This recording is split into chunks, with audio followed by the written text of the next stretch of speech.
worst mother of the year, everybody. She literally was about to forget one of her kids in the road and let a tank hit them.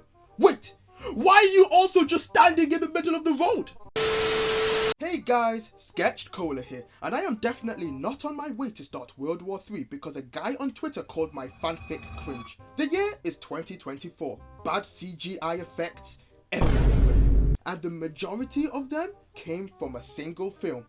Megamind vs. the Doom Syndicate, or Megamind 2 for short. Now, for those of you who didn't watch my last video, why not? It's good, I promise, Scout's honor. But yeah, in that video I touched a little bit on the trailer for this film and it wasn't very promising. This is truly awful. It looks awful. Paperweight or a flash grenade, so careful with that. It sounds awful. You're all so lucky to have me as your hero. The jokes are awful. The Doom Syndicate, I despise them more than button-down collars. Okay. And then the film came out shortly after, and boy, did it not disappoint. And I mean, it didn't disappoint anyone who thought this film would be absolutely terrible. I know this is more of a kids film than the first Megamind film, but this is insulting even towards the intelligence of toddlers. So Megamind 2 might get a pass with its plot, but its writing?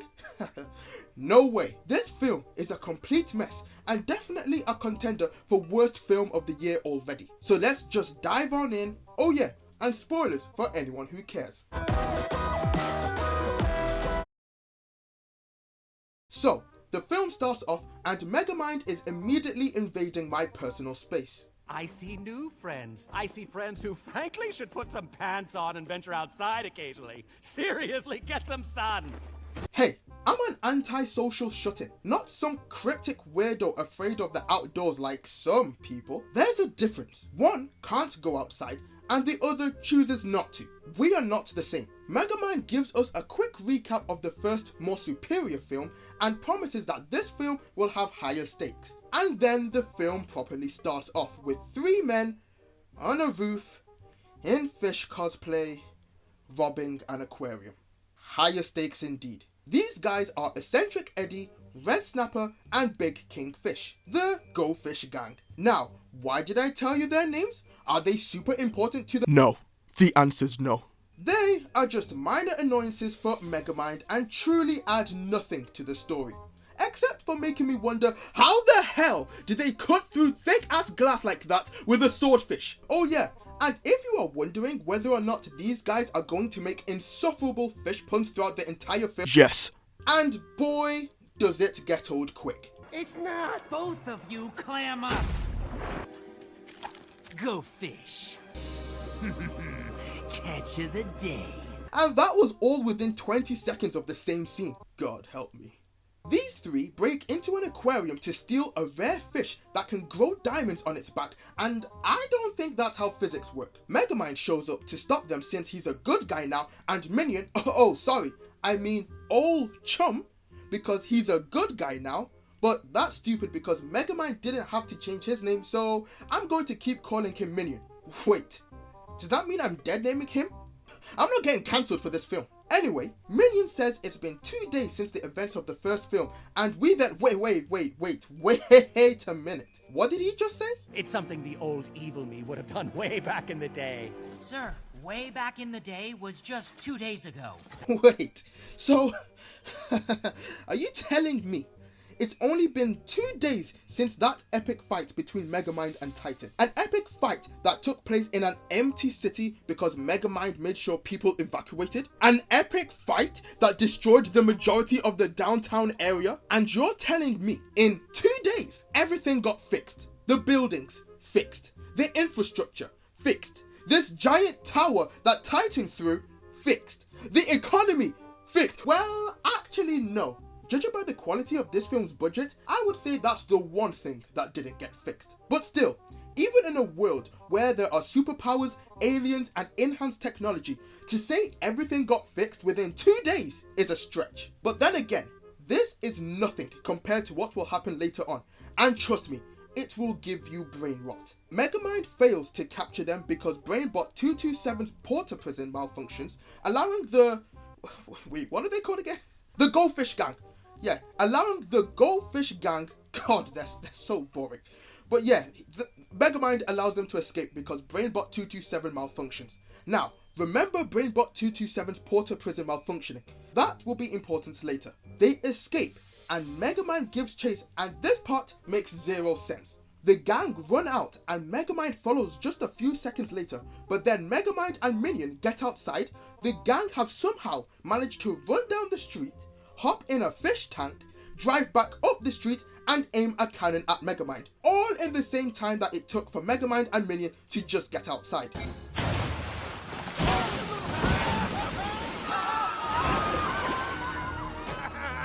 Why are you selling hot dogs in the middle of the road? Megamind defeats the goldfish gang by throwing a dehydration cube holding a shark he got earlier, and water straight down the barrel of the tank into the gang. Wait a minute. The barrel of the tank shot water earlier, doing its best impression of a hydro cannon, but throwing the cube into the barrel leads straight to the gang?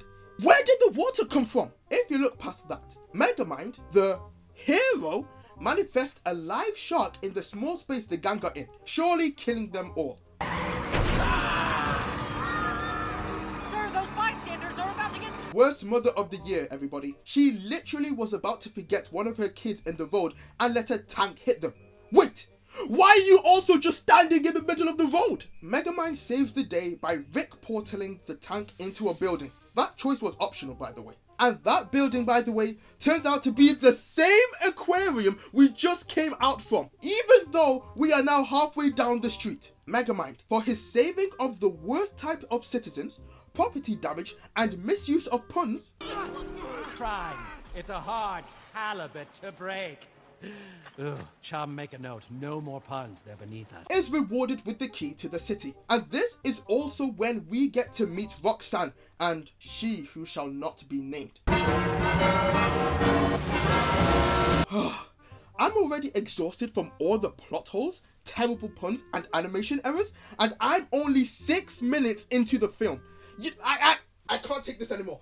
I need a break. A few moments later. Okay, I'm back. And I'm not gonna lie, I'm not happy. I just got back from being absolutely mollywopped in Apex Legends. Okay, alright. Where were we? Oh yes. Roxanne's arc in this film seems to be that she is dissatisfied with how everything changes around her and reporting about other people's accomplishments. Even though she is a reporter and a very good one at that. This was never hinted at in the first movie at all and just feels like a character assassination to make it feel like she's doing something in this film. And then she shows up. Honestly, how did that sound? Like you just realized you've lost all interest in your job and you're going through the motions. Other than that, slam dunk. You. If anyone ever eavesdrops on me like that, I would probably punch them in the face, especially if they are some random kid. This girl is Keiko, and she is apparently Megamind's #1 fan and president of a streaming online fan club that she runs. How old are you supposed to be? Look at me. A few weeks ago, I was a middle schooler sitting in detention. Now, I'm streaming a show with 500,000 subscribers. 500,000? Damn! I need to level up my game. So if you guys are enjoying the video so far, make sure to like and subscribe. Keiko meets up with Megamind and gives him some of her own merch, which I'm pretty sure Megamind is getting no royalties to whatsoever. And if I was him, I would definitely sue for use of my image. Also, where does he put that pin? Meanwhile, Minion wants to be treated more like a sidekick than a servant, even though to me he felt like a sidekick anyway. And Megamind uncharacteristically treats him like a random fan who should be happy they get to hang out with the hero. Even though throughout the first movie, he treated Minion like family for the most part because he grew to learn that Minion is more than a minion and is basically his best and only friend. This leads to Minion quitting to find his calling in life, and then we cut to some of the worst characters I have ever seen in anything ever, the Doom Syndicate. First of all, their names are incredible. Lady Doppler, evil witch of weather. Peer pressure. Behemoth, burning hunk. Tremble as you gaze upon the frightening sight of Lord 99. Lady Doppler? Peer pressure? Behemoth? Nighty Night? Nighty Night. Wow. You know, Nighty Night is done the dirtiest in this film, Apparently, he used to be called Fright Knight, which makes more sense and sounds better, although not that much better, but it still sounds better than Nighty Night. But he changed his name willingly to Nighty Night because he thought it makes him sound cooler. This is so stupid. Look, the only thing he has going for him is his voice. He looks about as threatening as an action figure. The VA did a decent job with what they were given. The master of nightmares, the Duke of Darkness, the broken nightlight in your cold bedroom. These are Megamind's old teammates. The first movie never mentioned them, but they always existed, okay? And they want to pay him a visit because he seems to have turned to the good side, but they are stuck in prison. They proceed to break out, but wait! Why are they in just a normal prison? And they're also in their supervillain suits. Wasn't Megamind in an enhanced prison facility for superpowered or extremely evil people in the first film? One of them is literally made of molten rock, and they put him in the same place as regular old Andy here, who is just eating 3 boiled eggs for some reason. To give credit where credit is due, their powers are actually pretty unique and actually fun to watch on screen. Lady Doppler is basically Storm from X-Men and has weather-based powers. Behemoth can change his body's properties. Nighty Night, I can't get over that name. Nighty Night can control darkness and shadows and manipulate them. And my personal favorite, Peer Pressure, is like a reverse mime. He hypnotizes his victims to make them believe that they are a mime and stuck in something invisible or whatever. And that is a power I don't think I've actually seen before. I love these 2 random ass guards blocking the exit, thinking they stand a chance against 4 superpowered evil beings. Look how sure of themselves they are. Like, they believe that they're gonna stop these 4. But look, the moment the exit doors get opened, these 2 pussy out. What happened to your conviction earlier? You were so sure that they weren't gonna get past you.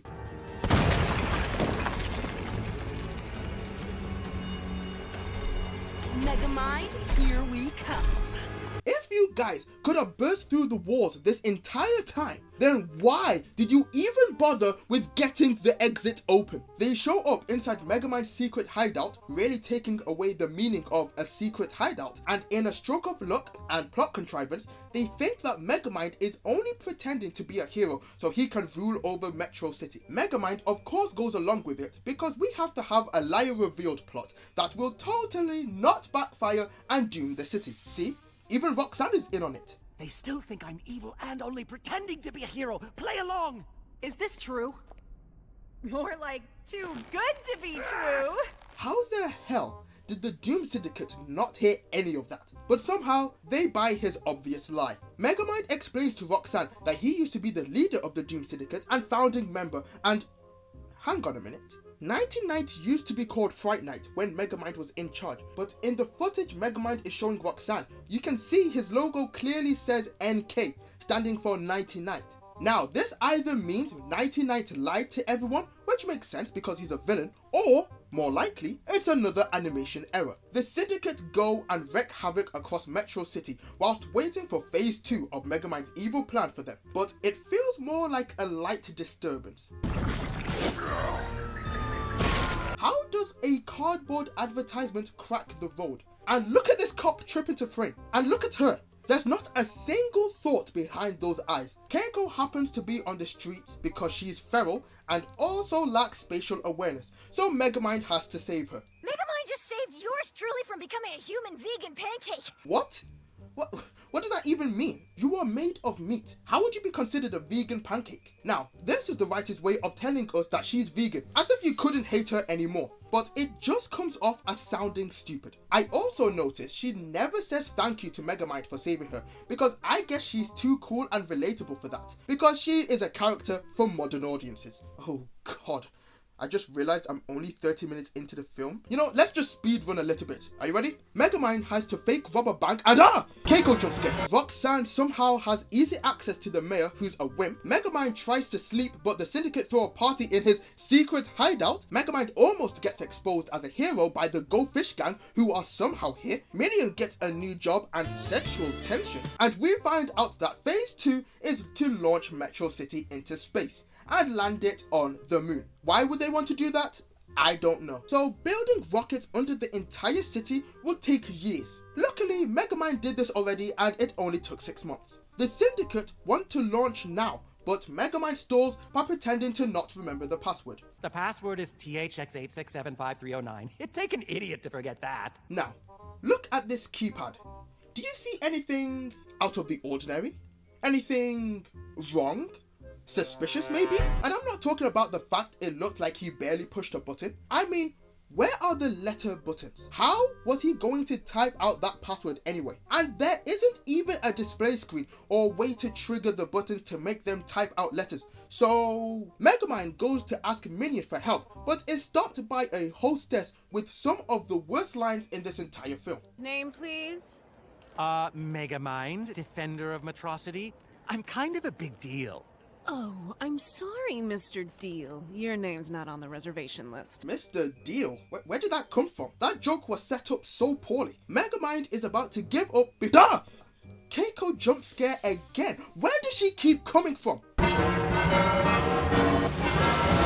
She helps Megamind get rid of the hostess, so why are these people still in line? And Megamind tries to get Minion back, but sees he's better off at his new job. Megamind decides to finally confront the Syndicate head on and manages to trick them into being trapped in Brainbot 227's Porter prison, but it malfunctions.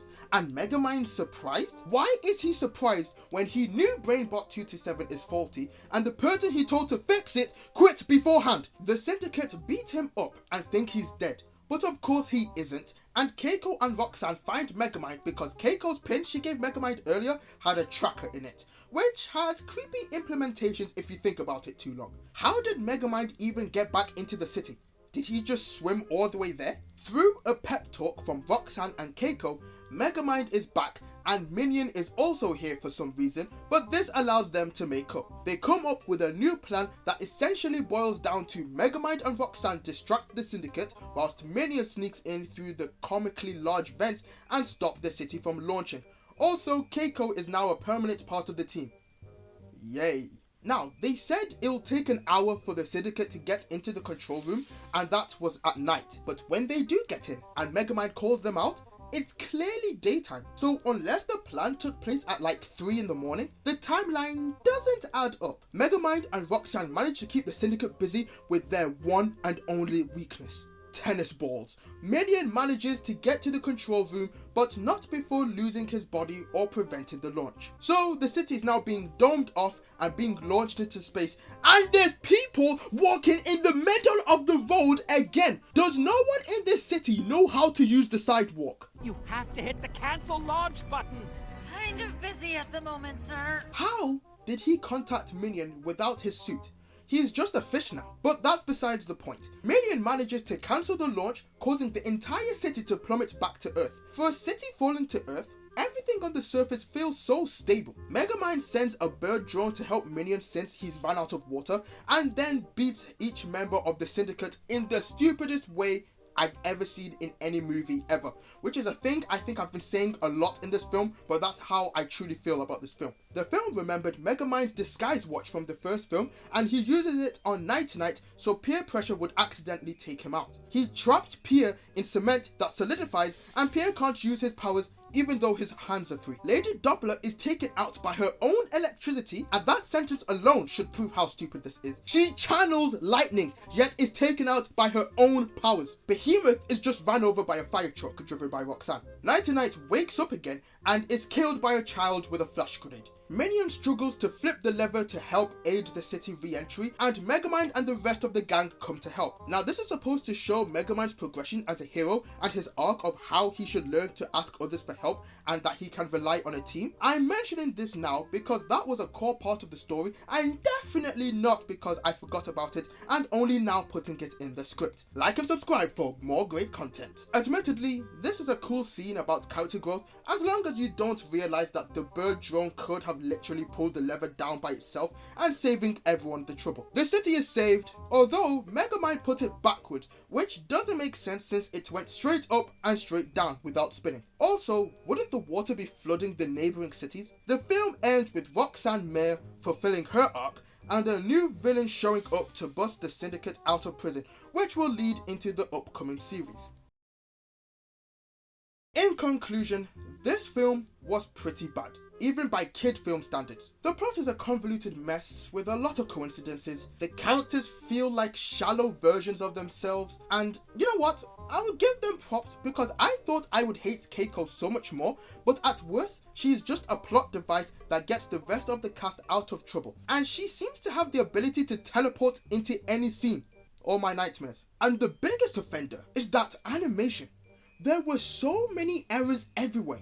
I wasn't even going out of my way to find them, and I just spotted them on my first casual viewing. Do you know what the animation reminded me of, low-key? That's right, Miraculous Ladybug. And that's an insult to Miraculous Ladybug. In fact, actually, now I think about it, the biggest sin this film commits is the lack of memes it generates. The first film was a meme goldmine. This one is just sad. Megamind 1 was a cool film, but has now been forever tainted by the mere existence of this film. Tell me down in the comments any animation errors you noticed that I may have missed, and thank you for watching the video. Cola out.